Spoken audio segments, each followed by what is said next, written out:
Bonjour, nous allons voir aujourd'hui comment partager des photos dans un article WordPress avec des photos qui se trouvent sur un site externe au nôtre. Donc pour cela, nous allons ouvrir notre site, le tableau de bord de notre site WordPress. Voilà.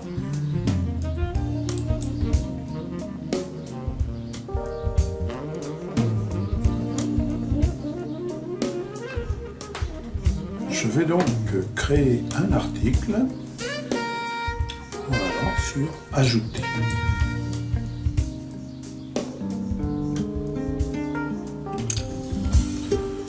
Je saisis d'abord le titre de mes photos.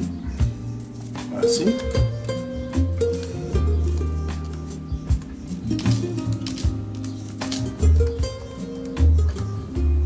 Photo de ce jour. D'accord. Ensuite, je vais spécifier que ce sont des photos. D'accord. Ensuite, je vérifie bien quel est l'auteur des photos. Ici, c'est moi-même. Je pourrais bien entendu le créer pour quelqu'un d'autre en cliquant sur son nom. Il ne me reste plus qu'une chose, c'est à définir l'image qui est mise en avant. Je clique pour ceci en bas sur Image mise en avant.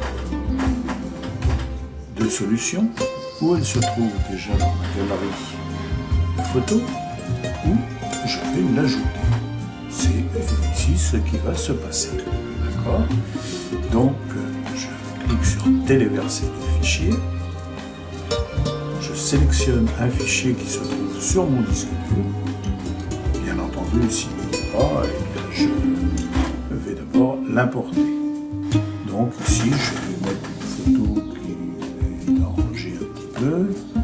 Voilà. Voilà. Et je fais ouvrir. Cette photo va se télécharger. Suivant la taille de la photo, ça va prendre quelques secondes.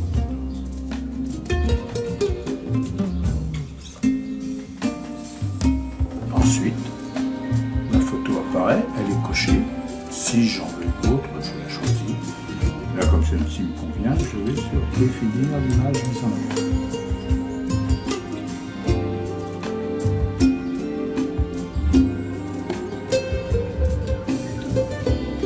La photo apparaît ici. Alors ceci a été fait uniquement avec l'éditeur de WordPress. Vous voyez ici, nous sommes avec WordPress. Donc pour l'instant, je vais d'abord enregistrer ce brouillon. Très important, sinon tout ce que j'ai fait est perdu. Voilà. Et maintenant, eh bien, je vais pouvoir modifier mon article avec Elementor. Et pour ceci, je clique sur Modifier avec Elementor.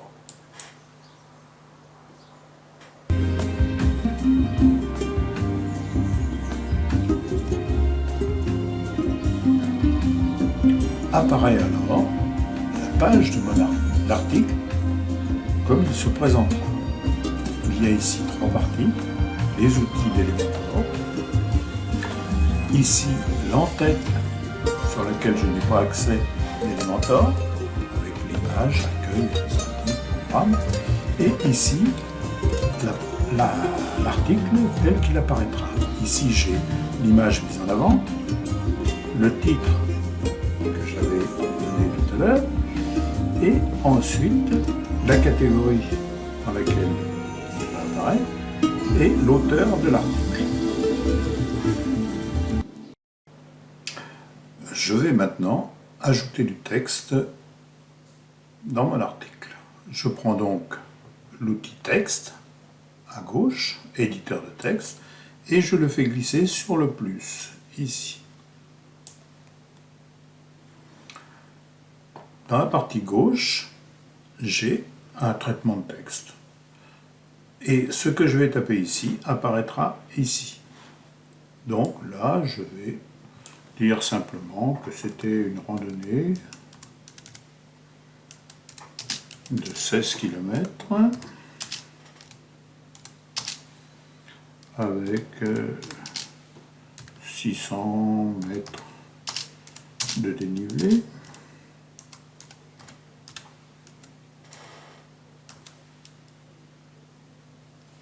Donc ce traitement de texte, je peux bien entendu, en le sélectionnant, le mettre par exemple au centre. Vous voyez, ça apparaît au centre.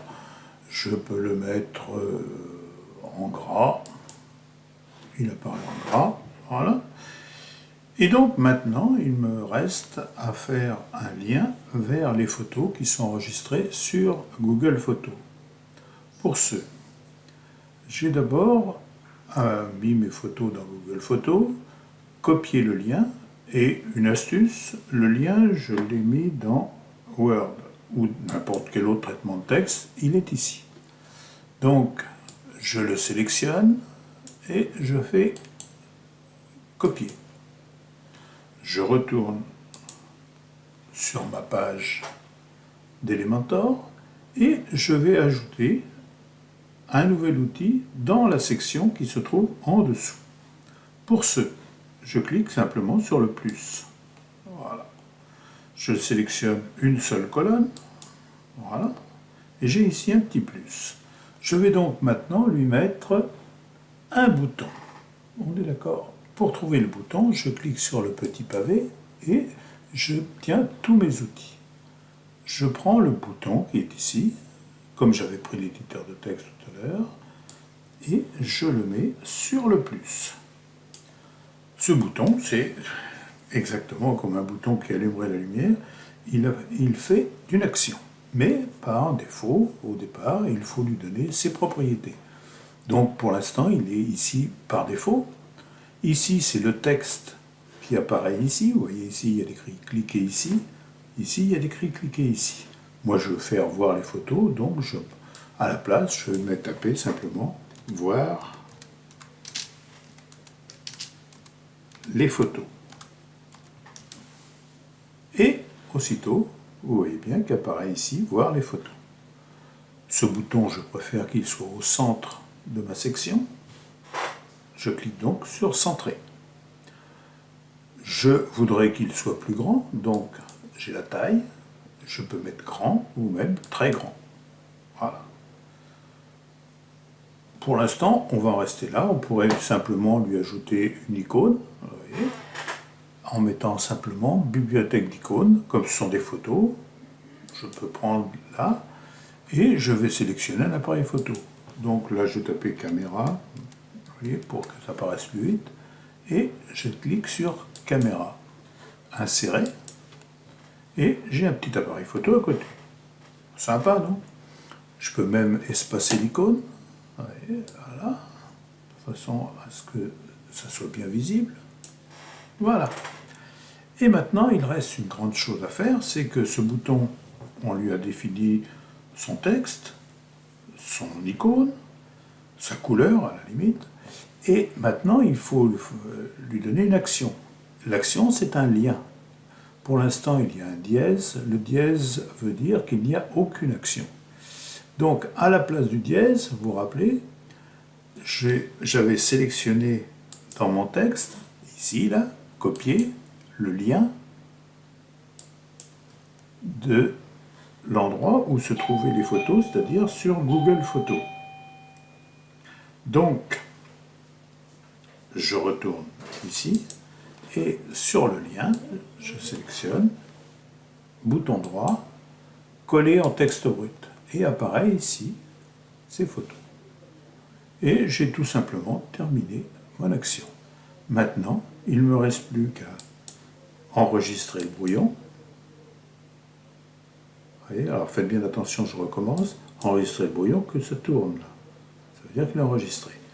Avant de le publier, je vais simplement le visualiser, c'est-à-dire qu'en cliquant sur l'œil, je vais voir ici mes photos, mon article, le titre, la catégorie, l'auteur, le texte que j'ai mis ici, le bouton qui va me permettre d'aller voir mes photos.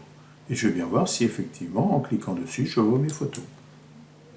Voir les photos, j'ai bien mes photos du Puy de Pédros. Donc je peux retourner sur l'onglet précédent et si ça me satisfait, je clique publier. Comme ici, je ne veux pas le publier, je le laisse dans l'état et je vous laisse le faire. Il y avait une petite autre astuce ici sur le lien. On peut ouvrir le lien dans une nouvelle fenêtre, ce qui permet d'avoir les deux fenêtres côte à côte. À vous de choisir ce que vous préférez. Par contre, surtout, ce qui est important, c'est bien d'enregistrer le brouillon, vous voyez, pour pouvoir revenir ensuite, si vous voulez revenir à l'éditeur WordPress pour changer quelque chose, vous cliquez ici et vous revenez à l'éditeur WordPress, là,